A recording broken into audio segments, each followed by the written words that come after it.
Halo warga intelektual sekalian.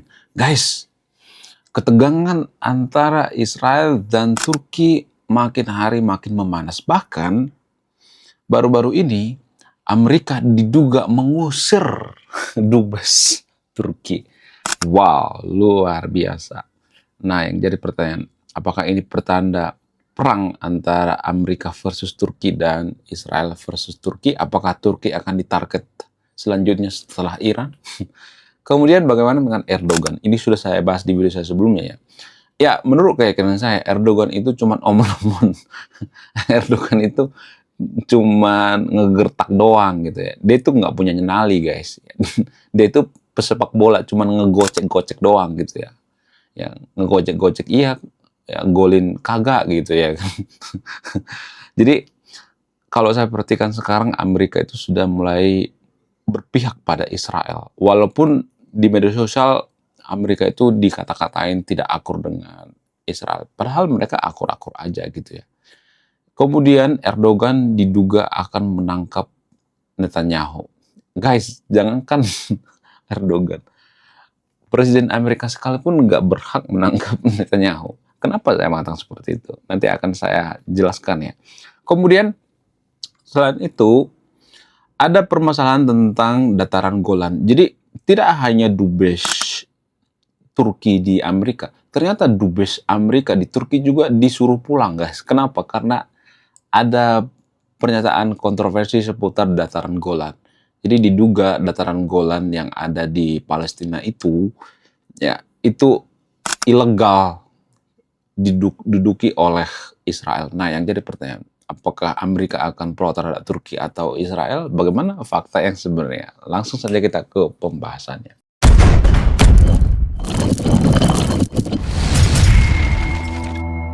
Baru-baru ini diduga Amerika mengusir dubes Turki gitu ya. Kenapa bisa seperti itu? Apa alasannya?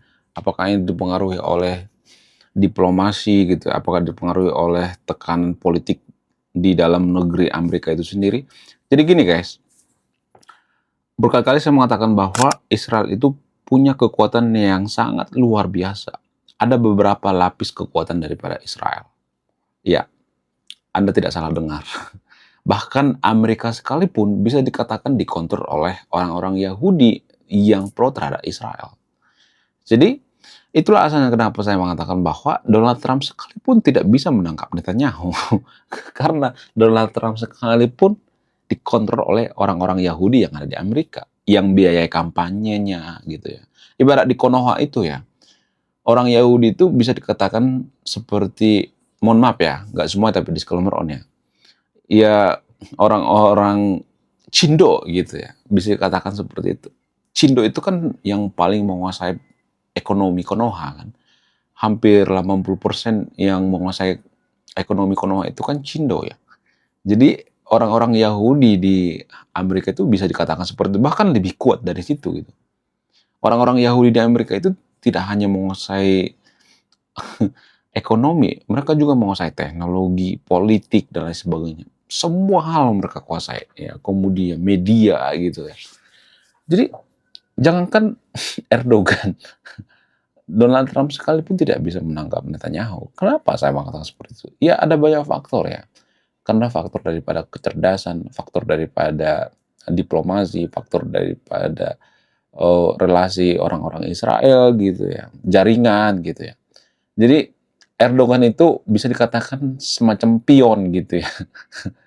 Erdogan itu ya bisa dikatakan ya seperti konyol gitu ya. Ngapain juga sih mengeluarkan yang namanya red notice untuk menangkap Netanyahu?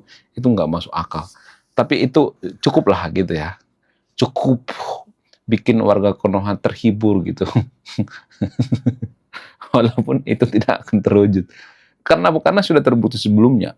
Wali kota New York pernah mengatakan akan menangkap Netanyahu. Tapi apakah terbukti? Enggak kan? Lagian emang ada hubungan antara wali kota New York dengan Netanyahu? Itu kan nggak masuk akal. Tapi itu sengaja digaungkan. Tujuannya apa? Tujuannya untuk meraup suara gitu. Jadi wali kota New York itu tanpa kalian sadari, dia mengatakan saya akan tangkap Netanyahu itu karena ada orang yang tidak suka dengan Netanyahu, ada banyak orang yang tidak suka dengan Netanyahu di New York, sehingga dia dapat suara. Erdogan juga seperti itu kok. Ya mungkin dia supaya bisa presiden seumur hidup ya kan. Biar apa? Biar dia didukung gitu ya, kelompok garis keras yang ada di Turki dan lain sebagainya. Jadi sekarang Turki itu sudah mabuk agama, guys. Sudah 11-12 dengan Iran. Gak ada bedanya lagi dengan Iran. Dulu Turki memang sekularisme, sekarang udah nggak lagi. Sekarang Turki itu menuju negara gagal atau negara hancur gitu. Kemudian apakah Amerika akan berpihak pada Israel? Jelas. Karena ada kepentingan di sana. Bukan karena Amerika itu pengen mau berpihak pada Israel, tapi karena keadaan yang bikin gitu ya. Ada kepentingan di sana gitu. Ya. Amerika sebenarnya kalau boleh jujur nggak terlalu peduli dengan Israel, tapi karena ada kepentingan. Ya, kepentingan itu yang paling mempengaruhi. Buktinya kalau boleh jujur rata-rata masyarakat Amerika itu nggak pro terhadap Israel kok. Yang pro terhadap Israel itu adalah elit politik Amerika. Karena ada kepentingan di sana gitu. Ya. Kemudian apakah Israel bisa mengalahkan Turki? Menurut keyakinan saya bisa-bisa aja. Kalau Turki itu bukan anggota NATO. Ya, yang bikin Turki itu kuat itu sebenarnya karena dipengaruhi oleh NATO. Itu pun kalau misalnya ya Israel berantem dengan Turki, NATO mungkin nggak bakal ngurusin gitu ya. Sama seperti Ukraina gitu. Ya mungkin akan mendukung dari luar gitu ya. Mendukung dari belakang gitu, tapi tidak terang-terangan gitu. Ukraina itu kan sudah dikabarkan gabung dengan NATO gitu ya. Nah, apakah NATO itu terang-terangan mendukung Ukraina? Enggak kan? Ya mereka sembunyi-sembunyi gitu ya. Semua seperti itu ya. Rusia juga seperti itu kok, didukung sama China gitu, walaupun sembunyi-sembunyi. Ya kemungkinannya seperti itu ya. Kalau misalnya Israel fight dengan Turki, ya akan didukung oleh Amerika, didukung oleh NATO ya. Dan ini akan sangat seru menurut saya pribadi ya. Turki dengan Israel duel itu sangat seru guys. Ya, kita akan melihat serangan-serangan yang sangat luar biasa gitu ya. Turki lumayan lah gitu ya. Walaupun akhir-akhir ini Turki sudah melemah ya. Kemudian anehnya lagi Turki bangun pangkalan militer di Suriah. Itu yang bikin Israel marah. Tapi kan pendukung Turki kan nggak mau tahu itu ya. Pendukung Turki berpikir bahwa Turki itu kan seiman dengan kita. Yang penting kita bela gitu ya. Kita punya musuh yang sama bernama Israel.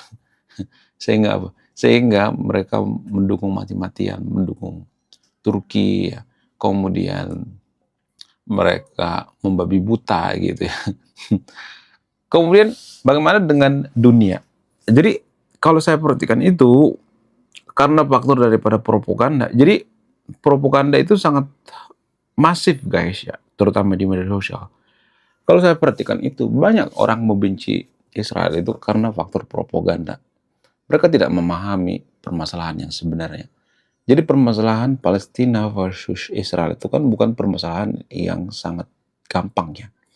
Itu permasalahan yang sangat rumit sekali, panjang sekali. Jadi kalau kita tanya sama pendukung Palestina siapa yang salah, mereka akan mengatakan yang salah itu Israel. Kalau kita nanya sama pendukung Israel yang pro terhadap Israel, mereka akan mengatakan yang salah itu Palestina. Jadi saling menyalahkan satu sama lain. Jarang saya menemukan orang yang benar-benar netral gitu ya. Tidak ada kepentingan gitu ya. Saya jarang menemukan orang yang tidak pro terhadap Israel, yang tidak pro terhadap Palestina gitu. Sangat jarang. Jadi saya akan mengurai secara singkat ya, walaupun ini pembahasannya sangat panjang, tapi saya akan mempersimpel. Tapi yakinlah saya tidak pro terhadap siapapun ya. Saya bukan pro terhadap Israel. Artinya gini, Israel itu apakah melakukan kesalahan? Ya. Kemudian apakah Palestina itu suci? Enggak juga. Jadi Palestina dan Israel itu sama-sama melakukan kesalahan. Palestina dan Israel itu sama-sama tidak suci. Oke, kita sepakat dulu ya. Oke? Jadi gini, banyak orang berpikir bahwa Israel itu menyerobot tanah Palestina. Itu keliru, guys. Bukan berarti saya pro terhadap Israel. Kenapa? Karena ketika Israel itu kembali dari kejar-kejaran Perang Dunia Kedua, Israel itu membeli, guys. Itu tanahnya dibeli itu. Bahkan di atas harga rata-rata. Orang-orang Palestina itu menjual tanah mereka ke Israel. Walaupun sebenarnya Israel dan Palestina itu kan masih saudara menurut data. Ini menurut data guys ya.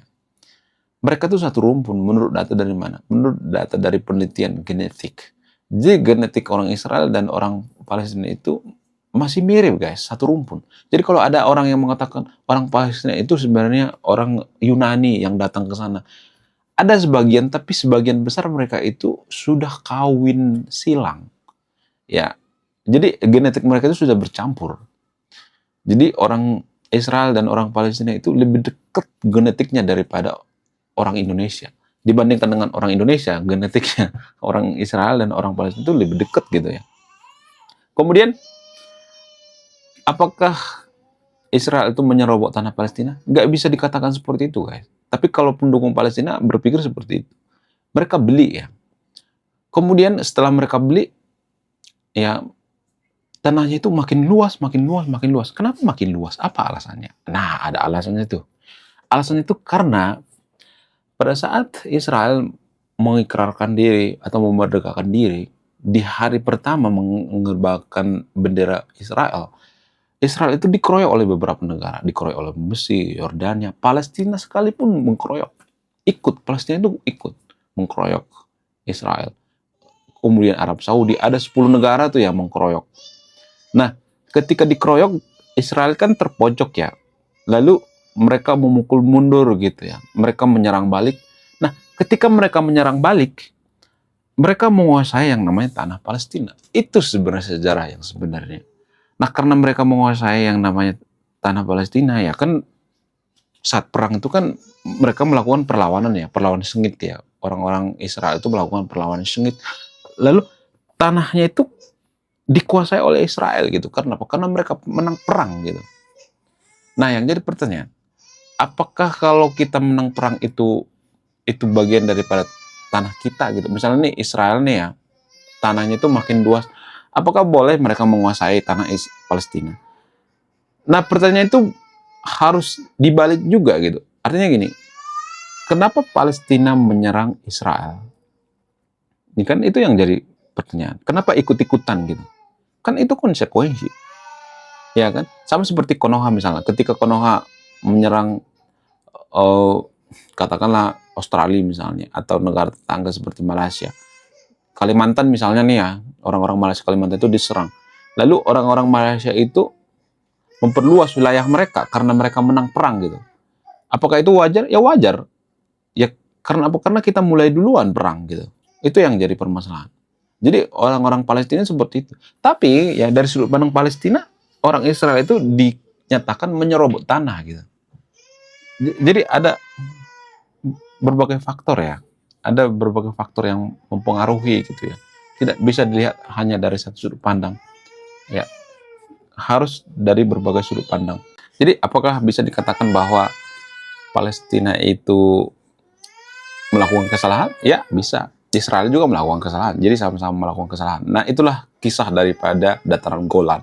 Dan ini berhubungan dengan kisah yang saya sejarahkan di awal tadi itu ya. Jadi Turki berpikir bahwa dataran Golan itu adalah wilayah Palestina gitu. Tapi masalah ini tidak bisa dilihat dari satu sudut pandang, harus dari berbagai sudut pandang gitu ya. Bro, kalian gimana? Coba tulis di kolom komentar ya. Saya tidak akan berpihak di video ini. Anda yang menyimpulkan. Sekian video ini, saya warga intelektual, salam rasional.